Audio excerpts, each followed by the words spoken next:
ایک صاحب سوال کرتے ہیں کہ اللہ تعالیٰ نے جب فرشتوں کو بھی صرف عبادت کے لیے پیدا کیا تھا تو اس میں کیا حکمت تھی کہ مسلمانوں کو بھی عبادت پنجگانہ، نماز اور نوافل وغیرہ پر لگا دیا؟ یعنی فرشتے کافی نہیں تھے؟ اللہ تعالیٰ کی وہ کیا تھی وہ طلب عبادت کی کہ گویا پوری نہیں ہو رہی تھی. اچھے بڑے فرشتے عبادت کیا کرتے تھے، اوپر سے مسلمانوں کو بھی لگا دیا. حالانکہ صرف مسلمانوں کو نہیں، اللہ تعالیٰ تو یہ فرماتا ہے ما خلقت الجن والانس الا لیعبدون، میں نے تو پیدا ہی نہیں کسی مخلوق کو کیا سوائے عبادت. جن و انس دونوں کو عبادت کی خاطر پیدا کیا ہے. اور پھر آگے ایک اور سوال کہتے ہیں اور عبادت کام کیا آئی ہمارے؟ عبادت کر کے وہ مار کھائی. کہتے ہیں گزشتہ صدیاں گواہ ہیں کہ جوں نمازیں ہم نے پڑھی ذلیل و خوار ہی ہوتے گئے. جو دعا مانگی نامقبول ہو، جو کوشش کی درگاندہ راہ ہو، درماندہ درگاہ، دھکے پڑے ہیں ہمیں. کہتے ہیں دعا سکھائی اللہم نصرنا وانصرنا، وہ غلط لکھا گیا ہے وانصرنا علی القوم الکافرین. یہ کہتے ہیں دعا سکھائی اور نتیجہ کیا نکالا کہ جب مسلمان لڑے ان کو مار پڑ گئی. تو ایک تو عبادت کا مقصد ہمیں سمجھ نہیں آتا کہ خدا تعالیٰ کی طلب ہی پوری نہیں ہو رہی، اوپر سے جنہوں نے بات مانی وہ مارے گئے. تو چھٹی کرو اس مصیبت سے، کیا فائدہ یہاں بیٹھے رہنے کا؟ بڑا دلچسپ سوال اس نے خوب سجا کے پیش کیا ہے اپنی طرف سے. اور میں سمجھتا ہوں سندھ میں ایسے سوالات کے جوابات کی ضرورت ہے، کیونکہ سندھ کے خاص حالات کے پیش نظر جو یہاں سیاسی لحاظ سے بے اطمینانی اور بددلی پائی جاتی ہے، اس کو بعض بڑی قومیں دہریت میں تبدیل کرنے کی کوشش کر رہے ہیں اور عمداً مذہب سے متنفر کرنے کی کوشش کر رہے ہیں. اور اس کے مقابل پر ایک انتہائی احمقانہ کوشش یہ ہو رہی ہے کہ مذہب کے نام پر سیاست کو ٹھونسا جا رہا ہے، اور جس سیاست سے لوگ متنفر ہیں اس مذہب سے بھی متنفر ہو رہے ہیں. تو بڑے میاں چھوٹے میاں سبحان اللہ. غیروں نے تو کوشش کرنی تھی، اپنوں نے الٹا ان کی مدد شروع کر دی ہے. اس لیے مجھے تو بڑی سخت فکر ہوتی ہے یہاں کی نسلوں کے ایمان کی کہ وہ بیچارے معصوم لوگ جو ہمارے طالب علم یہاں پڑھ رہے ہیں ان کے ساتھ غیر طاقتیں ہی نہیں کھیل رہی صرف ان کے خیالات میں فساد پیدا کرنے کے لیے، بلکہ اپنے ان کی غیر طاقتوں کی مدد کر رہے ہیں. اس کے نتیجے میں ایسے سوال پیدا ہوتے ہیں. تو بہت ویلڈ سوال ہے، اس کا جواب تو اگر تھوڑا سا زیادہ بھی وقت ہو تو میں سمجھتا ہوں پوری طرح ملنا چاہیے. پہلی بات تو یہ ہے کہ اللہ تعالیٰ نے جب اپنی عبادت کے لیے پیدا کیا تو ساتھ اور بھی آیات ہیں اور فرمودات نبوی ہیں جو اس مضمون پر روشنی ڈال رہے ہیں کہ عبادت کا مقصد کیا ہے. کیا نعوذ باللہ خدا تعالیٰ کی حرص ہے عبادت کروانے کی جو پوری نہیں ہو چکی؟ اللہ تعالیٰ دوسری جگہ فرماتا ہے کہ اگر تم میں سے کوئی بھی ایک وجود بھی خدا کی عبادت نہ کرے تو تب بھی مستغنی ہے، اس کو پرواہ کوئی نہیں، اس کو فرق ہی کوئی نہیں پڑتا. تو صاف پتہ چلا کہ قرآن کریم کا جب یہ دعویٰ ہے کہ عبادت کے لیے پیدا کیا گیا تو اس عبادت کا فائدہ اللہ کو نہیں پہنچنا، اگر پہنچنا ہے تو آپ کو پہنچنا ہے. یہ تو قطعی بات ہے. اب سوال یہ ہے کہ عبادت ہوتی کیا ہے؟ جب تک آپ اس کو نہیں سمجھیں گے اس وقت تک عبادت کے فائدے کا مضمون واضح ہو ہی نہیں سکتا. عبادت عبد کا لفظ جو ہے اس کو مد نظر رکھیے. آپ کہتے ہیں غلام کو، اور غلام کا تصور یہ ہے کہ اس کا اپنا کچھ بھی نہ ہو، 100% ہر چیز مالک کی ہو جائے. اور عبد کا لفظ جب فعل میں بولا جاتا ہے اسی سے تعبدہ نکلتا ہے، اور تعبدہ کہتے ہیں کسی رستے پر اس طرح چلنا، جس رستے پر کسی کو چلایا جائے اس پر چلے اور پھر اس طرح چلے، اس میں گڑے ڈال دے، اس میں نشان قائم ہو جائے، یعنی خوب کوشش اور محنت سے اپنے معمول رستے پر چل پڑے. تو جب کہا جاتا ہے اللہ کی عبادت کرو تو مراد یہ ہے کہ خدا کی مرضی کے تابع ہو جاؤ، اسی میں تمہارا فائدہ ہے.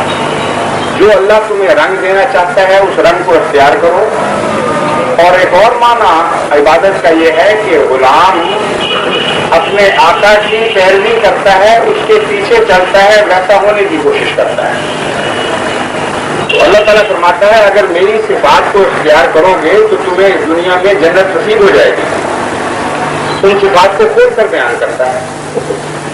چنانچہ وہ نماز جو ان صفات سے عاری کر دیتی ہے انسان کو, خدا تعالیٰ خود اس عبادت پر لعنت ڈالتا ہے. اور وہ عبادت جس سے بڑی نو انسان کو فائدہ نہ پہنچے, کیونکہ خدا تو کہتا ہے میرے فائدے کے لیے نہیں, تمہارے فائدے کے لیے. قرآن اس عبادت پر لعنتیں ڈالتا ہے. اس لیے صرف آپ کو لعنتیں ڈالنے کی ضرورت نہیں, خدا پہلے ہی لعنت ڈال چکا ہے. فرماتا ہے کہ ایسے عبادت کرنے والے غیر للمصلین, لعنت پڑے, ہلاکت ہو ان مسلمین پر. من صلاتہم ساہون, جو عبادت کے فرض میں سے ہی حاصل ہیں. 5 وقت اٹھتے ہیں, ٹکرے مارتے ہیں, مسجدوں میں اذانیں بھی دیتے ہیں, حاضر بھی ہو جاتے ہیں, لیکن عبادت کی روح سے بے خبر ہیں, ان پر لعنت پڑے. فرماتا ہے کیوں؟ ان میں 2 باتیں کہتا ہے پیدا ہو جاتی ہیں. ایک دکھاوے, جراؤ, عبادت کرتے ہیں دکھاوے کے لیے اور متقی بننے کے لیے اور لوگوں کی نظر میں بزرگ کہلانے کی خاطر. اور ساری چیزوں جو زندگی کی ساری کوشش بزرگی دکھانے کے معنوں میں وقت ہو جاتی ہے. اللہ تعالیٰ خدا قرآن فرماتا ہے اس عبادت کی جو خدا کو پرواہ کوئی نہیں. ایسی عبادت تمہیں پیارا نہیں بنائے گی اللہ کا, بلکہ تم پر لعنت ڈالے گی, تمہاری قوم کی کردار تباہ ہو جائے گا. ایسے مصنوعی دکھاوے والے لوگ جب لیڈر بن جاتے ہیں کسی قوم کے تو اس کو ہلاک کیا کرتے ہیں. دوسری صفت یہ بیان فرمائی کہ تم عبادتیں جو کر رہے ہو اور غریبوں کی پرواہ نہ کرو اور ان کے حقوق کی عبادت نہ کرو تو یہ عبادت بھی تم پر لعنت ڈالے. یمنعون الماعون, یہ فرمایا کہ یہ کون سے میرے عبادت کرنے والے ہیں. ایک طرف دکھاوا کرتے ہیں اور دوسری طرف غریبوں کو معمولی چیزوں کی بھی ضرورت پڑے, بڑی ضرورتیں بھی چھوڑو, ان سے بھی یہ کنجوسیاں کرتے ہیں اور ان کی ادنا ضروریات کا خیال بھی نہیں کرتے. تو فرمایا ہے یہ عبادت مجھے مقبول نہیں ہے. اگر قوم ایسی عبادت کرے گی تو اس پر لعنتیں پڑیں گی. بس یہ سوال قرآن کریم کی اس آیت کی تصدیق کر رہا ہے. جب مسلمانوں کی عبادتیں وہ تھیں جو حضرت محمد مصطفیٰ صلی اللہ علیہ وآلہ وسلم نے پڑھ کر دکھائیں اور آپ کے صحابہ ان پر قائم ہوئے, تو اس وقت تو یہ تنزل نہیں تھا جو آج دکھایا جا رہا ہے. اس وقت تو ان عبادتوں کی برکت سے ایک عرب کی جاہل بے معنی قوم جو دنیا کی 2 بڑی طاقتوں کے درمیان کوئی حقیقت ہی نہیں رکھتی, یعنی مشرق میں ایک بڑی طاقت تھی اور مغرب میں بھی ایک بڑی طاقت تھی, ایک طرف کسرا اور ایک طرف پیسہ. عرب کو پوچھتا کون تھا؟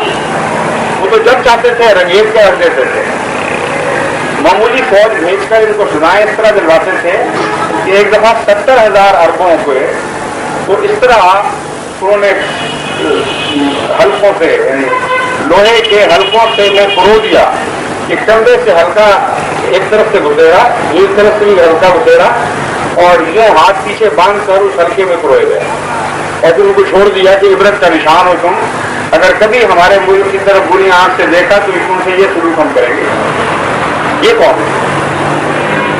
جب عبادت وہ کی جو خدا چاہتا تھا, جس میں نفس کی کوئی بلونی شامل نہیں تھی اور بڑی نو انسان کی گہری ہمدردی تھی اور غریبوں کا خیال رکھا جا رہا تھا, اس وقت اس عبادت نے وہ پھل دکھائے کہ دیکھتے دیکھتے کسرا کی حکومت بھی غلام ہو گئی اور قیصر کی حکومت کو بھی پارا کرنا شروع کر دیا. پھر عبادت میں رنگ بدلے, پھر وہ رنگ آ گئے جو آج کل ہیں. اور آج کل کی مسلمانوں کی ذلت اور کئی 100 سال سے مسلمانوں کی ذلت یہ گواہی دے رہی ہے کہ قرآن سچا ہے, تم جھوٹے ہو. اگر قرآن والی عبادت تم کر رہے ہوتے تو خدا تعالیٰ تم سے یہ شروع نہ کرتا. تو اسلام پر کیا الزام ہے؟ اپنے کردار کو دیکھیں, آپ نے رخ بدل لیا,